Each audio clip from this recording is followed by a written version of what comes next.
Aitwa nani kaka? Cristiano Ronaldo, good. Lionel Messi, good. The goats, the two goats. Okay, grab here. Aya, shika hiyo kamba. You stay there. Wewe baki kule. Stay. Wewe baki kule na hapo. Hold here.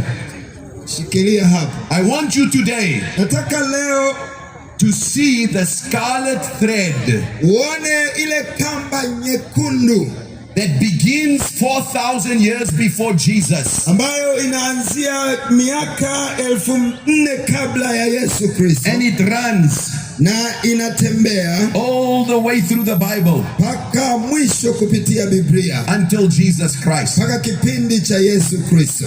And this scarlet thread of blood, Na hiki kitambaa au kamba nyekundu ya damu, it begins right back there in Genesis. ilianzia kule nyuma kabisa katika kitabu cha Mwanzo. God made us human beings Mungu alituumba sisi wanadamu in His image and His likeness, katika sura na mfano wake. and He gave us this beautiful plus that in Romans 3:23. Paulo anazungumza hayo katika kitabu cha Warumi sura ya 3 na mstari wa 20. He says all have sinned and fall short of the glory of God. Anasema wote wametenda dhambi na kupungukiwa na utukufu wa In Mungu. Romans 6:23 he says for the wages of sin is death. Lakini Warumi 6:23 nasema maana mshahara wa dhambi ni mauti. So God says do not sin, Kwa hiyo Mungu anasema usitende dhambi, because if you sin you will surely die. kwa sababu ukifanya dhambi hakika utakufa. And Adam and Eve chose to sin. Sasa Adamu